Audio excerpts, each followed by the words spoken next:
Why is it all of a sudden this huge issue? Hear me out for the next thing I'm gonna say, because I don't agree with what he's saying at all.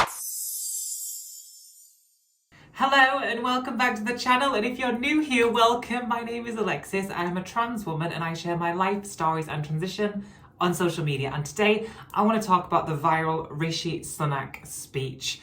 If you haven't seen it, we will look at it, we will watch it together, you're going to get my opinions on it. If you don't know, Rishi Sunak is the Prime Minister of Britain, and he has said something that I would deem anti-trans. If you want to just enjoy this video, it's no makeup today, I'm already ready and raring to go because I've got a lot to say. So grab a cup of tea, grab a cup of coffee, grab a glass of wine or a beer or whatever your drink of choice is, and let's get into it. I don't even have a drink. Right, I don't know if we're going to watch it all in one go or if I'm going to get annoyed and have to pause it, but we'll see how we go. Okay. We are going to change this country, and that means life means life. Okay, quick pause. It's very dramatic going into it. That means life means life. With all the positive changes the government have made in our country so far. Anyway. Now that shouldn't be a controversial position. The vast majority of hard-working people agree with it. And it also shouldn't be controversial for parents to know what their children are being taught in school about relationships. Okay, pause. This first point, I'm not as angry about what he said. On some level, I agree. Don't like how he's delivering it, but yes, you should know what your kids are being taught in school about relationships. Every parent has a different level of comfortability with what their kids are being taught, and I do appreciate and understand that every parent wants their child to learn about different things at a different age.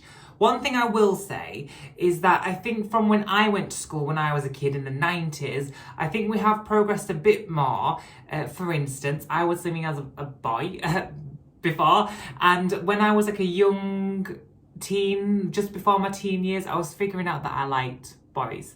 And at that time, it was very difficult to sort of get my head around because we hadn't really learnt about same-sex relationships in school. So because I hadn't learnt about really anything at that age, I didn't have any sort of gay people in popular culture, media, social media, books. It wasn't very widely spoken about. It was still a little bit taboo. So that made me uncomfortable immediately because it wasn't well spoken about. It wasn't sort of common discussion. I thought something was wrong with me. And then also fast tracking until I was about 14, 15, when I started to realise I was having gender dysphoria. Obviously at the time I didn't know that's what it was, but I knew that what was in here and in here didn't match the puberty that was going on out here. Things weren't developing how I was hoping / expecting. But again, I hadn't really learned about trans people that much, so I didn't know what the word transgender meant at that time. So I found out about trans people by Googling it. Long story short, I do think there needs to be some level of education on different types of people and different types of relationships, just so kids, when they eventually grow up and they figure out who they are, they're going to be more at ease with that. But he's just got such an aggressive way of discussing things, and I think it's just a political thing, but let's go into the next bit. Patients should know when hospitals are talking about men or women. Okay, I'm going to try and dissect what he's saying here. Patients should know when hospitals are talking about men or women. So if we're going to go along with that, for instance, I'm going to a hospital appointment, let's say. Do I need to declare that I'm a biological man when I walk into the appointment?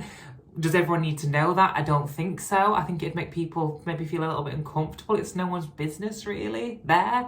And I don't get why everyone would need to know. Would I be expected to go into a male ward if I was ill or if I had surgery? I don't see that as an issue.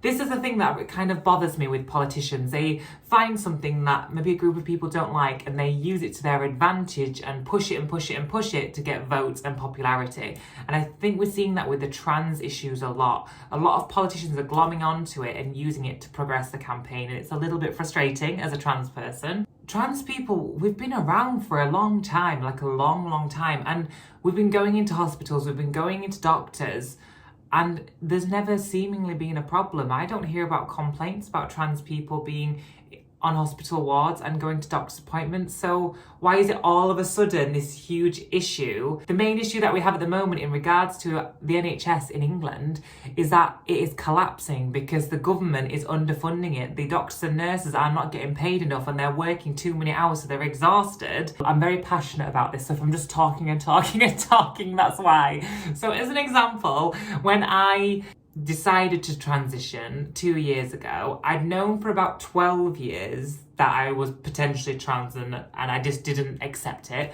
So then after 12 years of knowing it, I called my GP and I'm like, hello, I think I'm trans. Obviously I didn't say it like this, but I was like, hello, I think I'm trans. I would like to transition. Can you refer me to the gender clinic, which is standard practice in the UK? The doctor then referred me and told me it was a 4-year waiting list. That's not to transition, that's not for hormones, that's not for surgeries. That would just be for my initial appointment with a specialist for me to say, hey, I think I'm trans, can you help me? As you can imagine, I didn't want to wait that long. I'd already waited what felt like a lifetime, so I did it privately.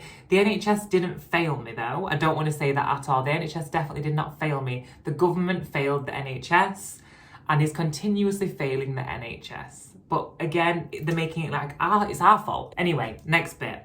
And we shouldn't get bullied. Right, okay, pause. Oh, when he got that applause. See, this is how I know he's saying it. I hate the word clout, like I hate the word woke. But he's saying it for clout, to get the applause and the appraisal. And then you see that smirk that he does. It's because he knows that he's getting the people's, getting them on his side, and that's what bothers me. He's just saying it for sake of saying it. I get very rattled up by these things, guys. I'm very sorry. You know what? This video kind of surprised me because I've never heard, unless I've missed it, I've never heard him speak about trans people in any kind of negative way. So like when I saw this sort of pop up, I was like, oh gosh, here we go. Didn't expect that, but people surprise us in life, I guess. We shouldn't get bullied into believing that people can be any sex they want to be. They can't. A man is a man and a woman is a woman. That's just common sense. Hear me out for the next thing I'm going to say, because I don't agree with what he's saying at all. However, a man is a man and a woman is a woman. It's kind of a basic scientific statement. Yes. Is it true? A biological man is a biological man? Yes. But it's the way, the arrogance and the aggression that is delivering it. He's almost excluding trans people from the conversation completely. And I know that the trans population is minuscule compared to male and female. I do understand that. But we are a part of the population, and he's kind of like pushing us out of it. He's diminishing it. He's almost saying by you have a man and you have a woman and that is it. But it's like, where would I fall? Where do trans people fall? As a trans woman, I don't put myself in the woman category. But on the same side of that, I don't put myself in the man category. I think he's completely disregarding the trans way of life, which shows he doesn't support it. It also comes across as slightly anti-trans with the way he's delivering it. And I don't know about you guys, but for me, I have seen so many politicians, not just in England, but in America as well, where they use the trans people are woke, and some are, I know they are, and trans people are bad, and trans people are doing all these awful things. They're spinning it and making this huge narrative to get the following and get the votes, and we're being scapegoated into making them popular, and it's so frustrating. Like, I have had enough. Margaret Thatcher did it in the 80s around gay people. She spoke a lot about gay people in her speeches and how that kids should not be prone to it and they shouldn't be taught about it because it makes them gay, and basically how she didn't agree with the gay way of life. But in doing that, it's creating a negative opinion across the whole population, but it was also hiding the fact from all the terrible things she was doing in government at the time. History is repeating itself and looping around, just with a different demographic of people. Sorry guys, if you don't like these kind of videos, I know I'm just waffling and ranting, but I just have to get it off my chest. I've done some YouTube shorts and TikToks about it, but I just wanted to go into it in a little bit more detail, because in a minute and a half, in 2 minutes, I can't say everything I want to say. So for you guys who come and watch these videos, I just feel like I can say more. If you don't like these videos, I am very, very sorry. And normally I'm kind of upbeat, so I'm sorry if this is the first one you've ever clicked on. I do have some more happy, upbeat videos, but I was just very surprised that the leader of our country, he's not my leader, but he's the leader of the country, and he's getting away with saying things like that. And if it was any other group of people, that he was going after, it would be torn down by everyone immediately. But I feel like trans people get bashed so much easier and it just sort of goes under the rug. I don't know if that's just me because it affects me because I am trans, but that's everything I've got to say on it. If you have anything you'd like me to discuss, talk about, or see in future videos, then please comment below.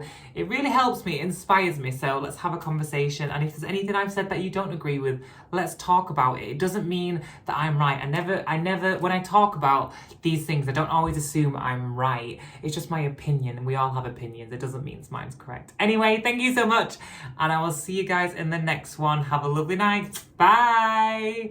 I had an awful fear that I had lipstick on my teeth for the full video, but luckily I don't, do I? Anyway, bye.